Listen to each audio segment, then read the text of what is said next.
Hello, I'm Dr. Stephanie Machell from the International Rehabilitation Center for Polio in Framingham, Massachusetts. I also write the column for the PHI newsletter. Some of you may know about that, the Promoting Positive Solutions column. So today we're going to talk a little bit about relationships. And maybe it's been a long time since you've dated, or maybe for whatever reason you're entering the dating world for the first time and you're feeling a little or a lot nervous. Along with the things everyone else worries about when they think about dating, some of your fears may relate to being a polio survivor. One leg is smaller, or maybe your spine is curved. PPS drains your energy. You have a brace, crutches, maybe a wheelchair. Who you think will want me? If you don't meet the person of your dreams because of your polio, that would be awful, right? But wait, there's something worse than that. Ending up in a relationship with someone who takes advantage of your fear that no one would ever want someone like you. If you think about it, having a disability could be a screening tool. If someone would reject you because the muscles in your leg are atrophied, maybe you don't want to be with that person. But would you reject you for that?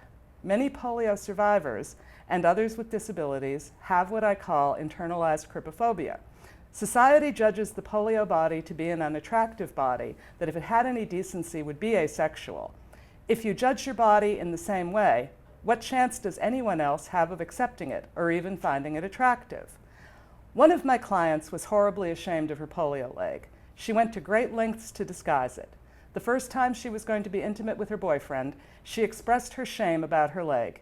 He knelt beside her and kissed it. This may be the greatest romantic gesture of all time. My best friend's mother was afraid when she lost her breast to cancer that her husband wouldn't find her attractive anymore. He told her he didn't fall in love with her for her breasts. Later, she remembered he'd always been a leg man. But I bet if she'd had polio, he would have told her he hadn't fallen in love with her for her legs. I know men and women whose spouses walked out on them when they were diagnosed with PPS. As you can imagine, this was very painful. All of them took a long time getting over it. But in the long run, all of them realized it wasn't really about PPS, and that there had always been problems in the marriage, and that they were better off out of the marriage than in it. What happened to them? One has dated, but is still struggling with trying to feel better about himself in spite of his disability. One reconnected online and then in person with a lost love. Another reconnected with herself and discovered how important it is to develop a relationship with yourself before you can have one with someone else. I lost touch with her, so I don't know if she ever did decide to have a relationship. Maybe she stayed alone. Alone isn't the same as lonely. You can be happy living alone, enjoying a pleasant life that may or may not include other people or animals or whatever else matters to you. In addition to all the other connections he or she may have, someone who is happy being alone does have another important connection, to him or herself. That connection provides a sense of self that's hard to explain. If you have it, you know it. If you lack it, no matter who or what else you have in your life, you feel lonely. Since not having it can make it hard to connect with others, developing it is an important part of getting ready to be in a relationship. How can you become more connected with yourself? Spend time alone getting to know you. You can do that by engaging in something you love to do, by going out in nature, or by just sitting in a comfortable chair, listening to music, or being quiet. Listen to yourself. Get in touch with what matters most to you, your dreams and wishes and hopes and fears. Feel free to talk to yourself as long as you listen to the answers. Be honest with yourself. Respect your own opinions. Pay attention to yourself as you go through your day. You can keep a journal. You can use a journal with questions or writing prompts. You can write about your day, or you can just write whatever comes to mind. You can draw. A friend of mine takes a photograph every day that reflects her feelings and has gotten to know herself better by doing this. Don't worry about form or grammar. If you draw stick figures, that's fine. It's for your eyes only. Some people find meditation or prayer are ways of knowing themselves better. They can help you with self-acceptance and becoming less reactive, which are skills you will need in any relationship, and both have important health benefits. You can do both alone, but of course joining groups or attending religious services are good ways to meet like-minded others. Treat yourself well. You may believe that unless and until you have another person in your life, you are unworthy of care. Even if you don't have energy to cook or clean, you can still eat a meal you enjoy, even if it's a lean cuisine or a peanut butter sandwich, surrounded by things you love that are meaningful to you. Your home can be a place of comfort and refuge, even if it's small, and even if your income and energy are limited. Make it a place you love to be. Respect yourself. Notice how you talk to yourself and how your self-talk makes you feel. If you wouldn't talk to others the way you talk to yourself, why do you do it? You may put yourself down because others have, or because your body isn't the way you wish it would be. But if you don't like yourself, why should anybody else? If you hate your body, why would you expect anyone to love it? Remember, you don't see yourself as others do. When you hate something about your body, you will tend to focus on that part. But when you look at another person, almost always you see the person as a whole. When others look at you, they are seeing you as a whole too. Not that people won't see wheelchairs or crutches, and some would reject the most beautiful woman or handsome man if that person had outward signs of disability. But when someone first meets you, your bad leg, that to you is the only thing anyone would ever see when they look at you, may be the last thing that person even notices. Can you find something about your body that you like? Try to remember that your body, for all its flaws, was strong enough to survive a disease that killed many others. Even if you hate the way polio has made you look, there are parts of you that weren't affected.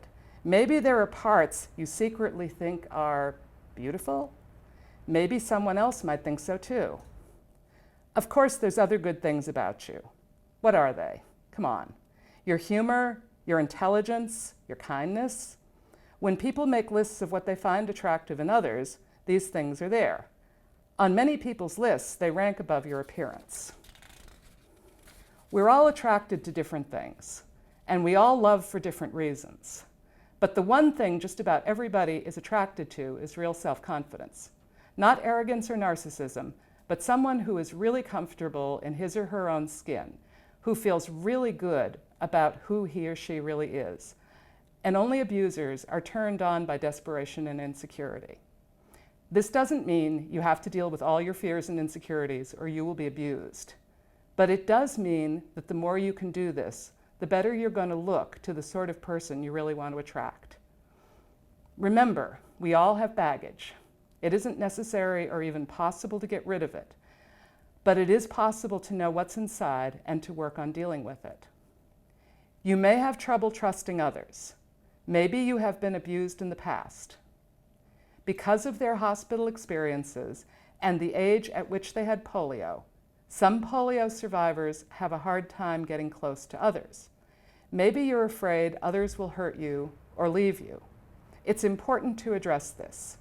Remember that it isn't any healthier to completely trust another person at first sight than it is to completely mistrust that person. Trust has to be earned. A person earns trust by following through and keeping his or her word. Setting up tests for someone isn't necessary and usually backfires. It's enough to watch someone's behavior and know how what he or she does or doesn't do affects you and your feelings about them and about yourself. If you can't get past these or any other issues on your own, it might help to talk to a professional about them. It's not a sign of weakness to ask for help. Okay, let's say you're feeling good about yourself. Secure, positive, open to meeting someone great, and even believing it could happen to you. How and where do you meet them? Everywhere and anywhere, and when you least expect it. In the usual places and the unusual ones. By getting up the nerve to talk to the interesting-looking person in the supermarket checkout line. By being introduced by friends and family, asking them to set you up, and going on that probably awful blind date, and a lot of other probably awful first dates, including some that might lead to better second or third ones. You might meet someone in the course of doing something you love doing that makes you happy. We're all most attractive when we're doing or talking about something we feel passionate about. So volunteer, take a class, join a group, or go to church or civic events. What about online dating? Some people swear by it, some people swear at it. It broadens the pool of potential partners. And as the New Yorker cartoon says, on the internet, nobody knows you're a dog.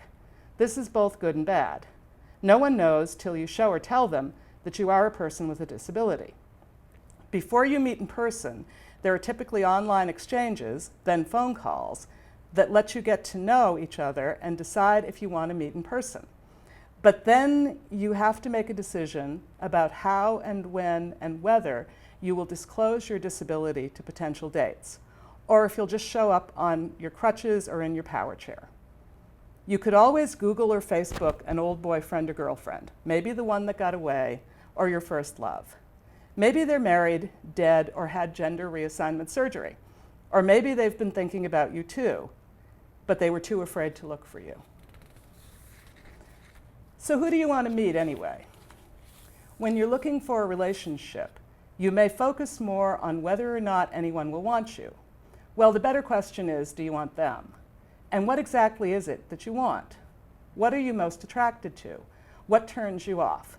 You may have a type, but something I've heard from everyone I know, and something I've found myself saying too, is, well, he's not my usual type, but... Now, how does this happen? Usually because there is something about that particular person that trumps what you think you want in a potential partner. One client of mine always had to date gorgeous women. And though he is in a wheelchair, he got them because he is very handsome, romantic, and flirtatious, and he has a voice like Barry White's. But then he met a woman who was not his usual type. They fell in love, and guess what? He thought she was the most beautiful woman he ever met. Objectively, she was far from it. But in his eyes, she was, inside and out. As you want others to be open to getting to know you, be open to the possibilities others may hold for you. Don't assume that because someone isn't your type, you could never have chemistry with them. Every relationship is different. When you put two people together, sometimes magic can happen when you least expect it. Or not. Most likely, you will have some truly awful dates that will remind you how much you hate dating. It can take time, and as the line goes, you have to kiss a lot of frogs before you meet the handsome prince or princess. Maybe you decide that your life is pretty good even without a relationship, and so you stop looking, for now or for always. You have lots of friends, or as many as you need to be happy. You have family, or your friends are like family. Your cat or your dog snuggle with you in bed and are great company. As long as this is what will make you happy, and not your fears telling you to give up on something you really want, it's not a bad choice. Or maybe you decide to keep trying, but you begin to worry. What if you're not meant to win? What if you're just a bench warmer in the game of love, or the water boy, or the equipment manager? Well, I don't know, equipment manager has possibilities. Remember that as is true in all games, you can't win if you don't play. Sometimes you strike out, and sometimes, well, you score. And sometimes you even win. The only relationship worth having is the kind that makes you happy, whatever that means to you. Whatever else you want out of a relationship, you want it to make your life better so that even on the days when things aren't great and you wonder what you ever saw in this person, deep down inside you know. It doesn't have to be perfect. It doesn't even have to be forever. But if it isn't, and things go wrong, you want to be able to feel strong enough in yourself that you can walk away. Remember that there are worse things than being alone, and that being in the wrong kind of relationship can be the loneliest you will ever be. Good luck.